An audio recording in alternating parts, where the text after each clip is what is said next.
Every weekday at this time, NBC brings you Fibber, MCGee, and Molly transcribed. The show was written by Phil Leslie and Ralph Goodman and directed by Max Hutton.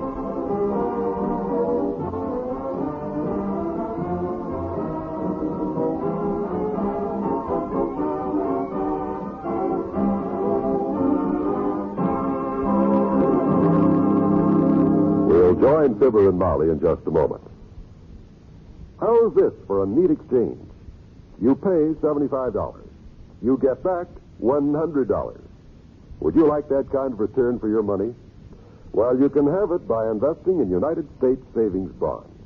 You'll get back $4 for every 3 you put in, and even more if you hold them longer. And it's a cinch to save when you join the payroll savings plan. It's the easy way to invest in savings bonds. Your employer will save a few dollars for you every payday. You decide the amount, the rest is automatic. You won't even miss the money because it comes off your check before you see it. Soon you'll have a fine nest egg of bonds earning extra dollars for you year in and year out. Invest in United States savings bonds today. It's not only an investment that pays off for you in dollars saved, it helps to build a stronger, safer America. So with United States savings bonds, you get double security. Form a partnership with your Uncle Sam today and watch those savings add up. Do it the easy way with the payroll savings plan.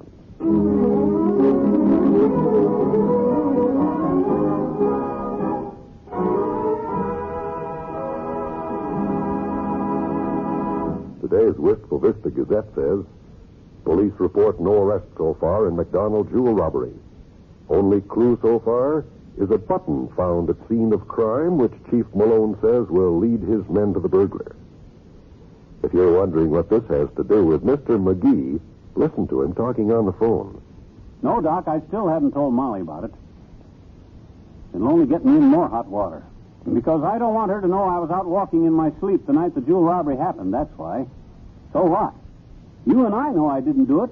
But the way it stands now, the cops have got a button that came off of my overcoat, and any minute they're liable to come busting in here yelling, McGee! I give up, don't shoot! Where are you, McGee? Oh, it was Molly. She's in the front room. Well, sure I'm jumpy. Wouldn't you be? My gosh, I'm...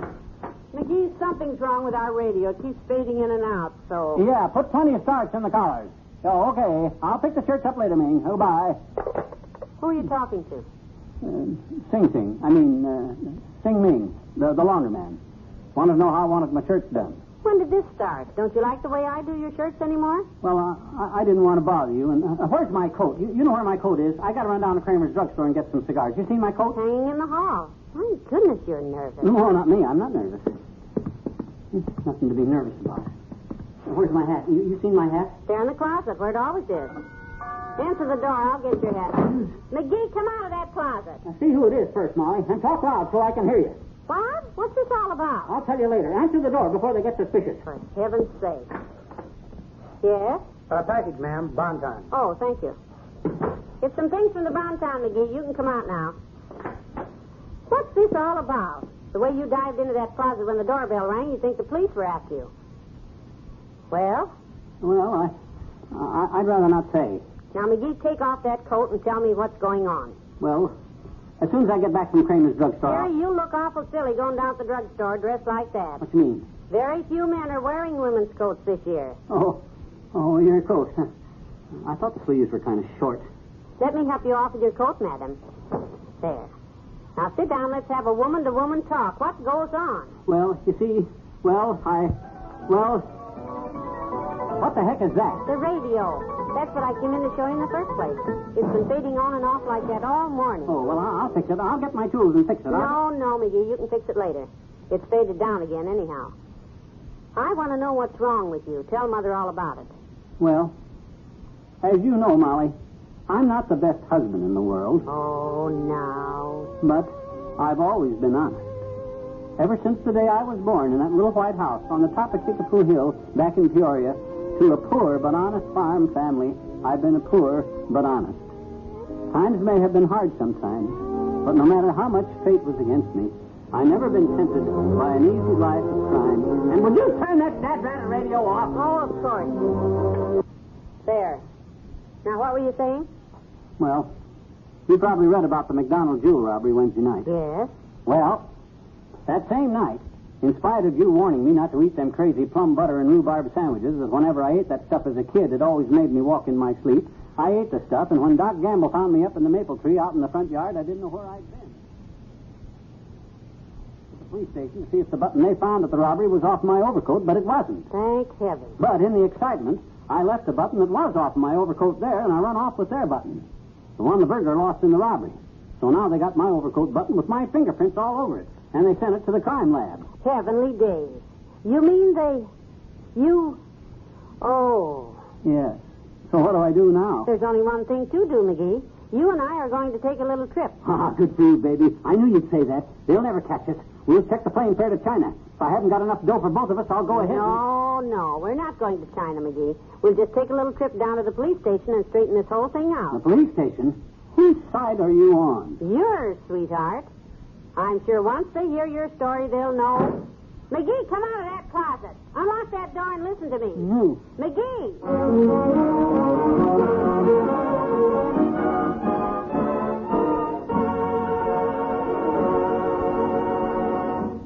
Back to Wistful Vista in a minute. This is Walter Pigeon. I'd like to ask you to think for a moment. Think of all your neighbors, friends, or relatives who have died of cancer. Now I'd like you to think of something hopeful. The biggest battle in the history of medicine is now being waged against cancer. Science is learning more and more about this disease, and I'm confident that someday cancer will be conquered. But it won't happen without a fight. And leading this struggle is the American Cancer Society. Their programs of research, education, and service have already accomplished a great deal, and they will do much more if all of us help them. You see, the American Cancer Society can exist only if the American people support it. So won't you join me and all of your friends and neighbors and give generously to the American Cancer Society? Mail your contribution to Cancer, care of your local post office. That's Cancer, care of your local post office. Please, please help in this fight against man's cruelest enemy.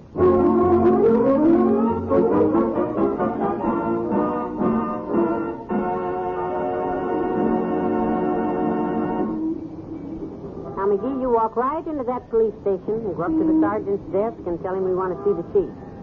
Let's go home and forget the whole thing. When they come and get me, that'll be time enough to explain. No. Are you going to tell your story to the chief, or am I? Well, what if they don't believe me? What if they think I really did steal the jewels and I'm just trying to score them out of it? You're innocent, so stop worrying and come on in. The truth never hurt anybody. Think of George Washington. I'm trying to, but I keep thinking of Willie Sutton.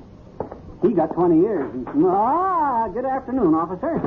We'd better get out of the doorway, Molly. Turn loose of that railing and come on in. Ow. Quit banging on my knuckles. Then let go of that railing and come inside.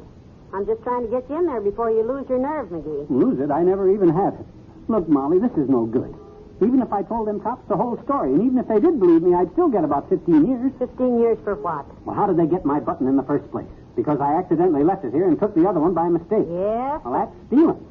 I'll get 5 years for stealing that button, plus another 10 years for helping a fellow criminal because I stole their only clue. So either way, it sure is a nice day, isn't it? Hi, officer. I was just saying to my wife here, what a nice... This joint is crawling with cops, Molly. Let's get out of here before... No, Molly, not in there. Come on. Let go of my arm. Please, Molly. You wouldn't turn me in. Me, your own flesh and blood. Think what you're doing, kiddo. I'm a married man. I got a wife. Sergeant. Yes, ma'am. Is there something that I can do? I'd like to talk to the chief of police, please. Well, now, I'm afraid that's not possible, ma'am. The chief is a little busy right now. Oh, well, if he's busy, we certainly don't want to bother him, do we, my dear? Yes. As a matter of fact, we do. Sergeant. Excuse me, ma'am. Yes, Chief? Come in here a minute, will you, and bring a couple of detectives with you. What's the trouble, Chief? I've looked all over this blasted office. Can't find my cigarette. Yes, Chief. Oh, by the way, there's a lady out here. She wants to talk to you. What about? Come back here, McGee. Tell him it's confidential. Let go of my jacket, Molly. You'll tear it. She says it's confidential, sir. Okay, tell her I'll be out in a minute. Oh, and about my cigarette, skip 'em. I just remembered. What's that, sir? I don't smoke. That lad needs a furlough. One of these days. The chief will see you in a minute, ma'am. Just sit down over there. Thank you. Come on, McGee. Let's sit down. Well, I hope you're satisfied. My own wife, a stool pigeon, sending me up the river, and I can't even swim. I'm not sending you up the river, dearie. I will admit at the moment you're up the creek, but when we explain to the chief what happened... He won't believe it. You'll see. You wait till they slap the handcuffs on me and then drag me off to my cell. And don't expect me to be too cheerful when you come up to visit me on Sunday. Oh, stop talking that way. You're not going to jail. You're innocent. We'll tell them. Wait, here's the chief now. You wanted to see me, ma'am? Yes.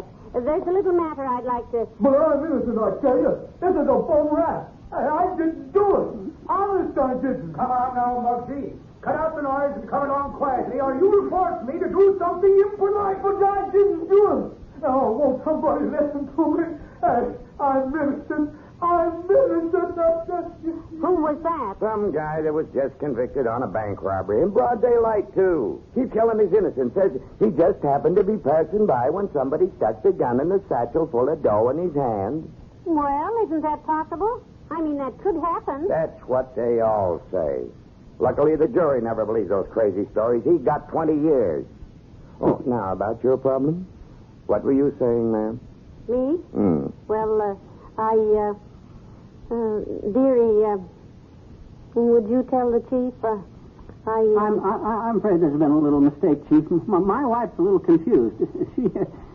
She thought this was the lost and found. Lost and found? Yeah, she lost her head for a minute there, but I think she just found it again. Come on, Molly. Home.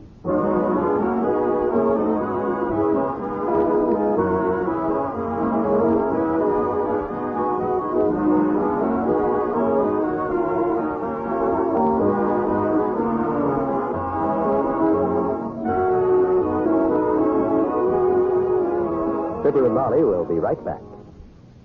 Hi, I'm Dinah Shore, and I'm here to tell you a little about our twice-weekly radio program on most of these NBC stations. We're on every Tuesday and Friday evening, and we do our best to crowd each of our 15-minute programs with real entertainment. Believe me, it's lots of fun trading words and music with our talented music master, Frank Duvall. And we're also proud and glad to have the very popular and mellow-voiced Art Baker as a permanent member of our radio family. Every once in a while, a surprise guest drops in to see us. It may be one of your top vocal or Hollywood favorites. It may be a new voice discovery on the way to stardom. And, of course, I'll always try to sing the songs that I think you'll want to hear. Old songs, new songs, bright songs, blue songs. Hey, what do you know? I'm a poet. But all poetry aside, why not make it a regular date to listen to our Dinah Shore show every Tuesday and Friday evening on the NBC Radio Network? We'd love to have you with us.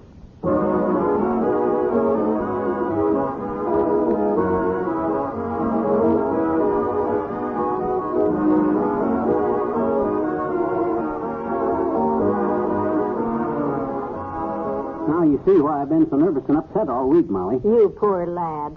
I'm glad you finally told me about it anyhow. Yeah. Now we can both be nervous. Oh, this is a mess. I'll say it is. Good night. Good night, all.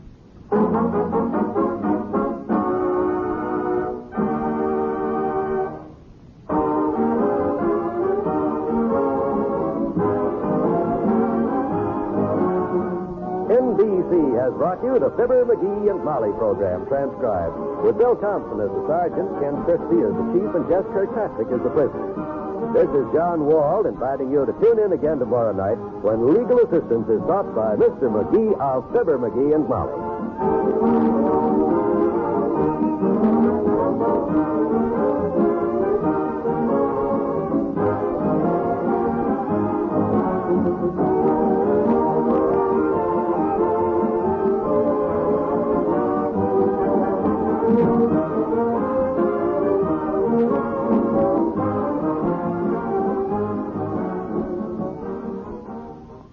Tonight, hear the Heart of the News with Jim Fleming on the NBC Radio Network.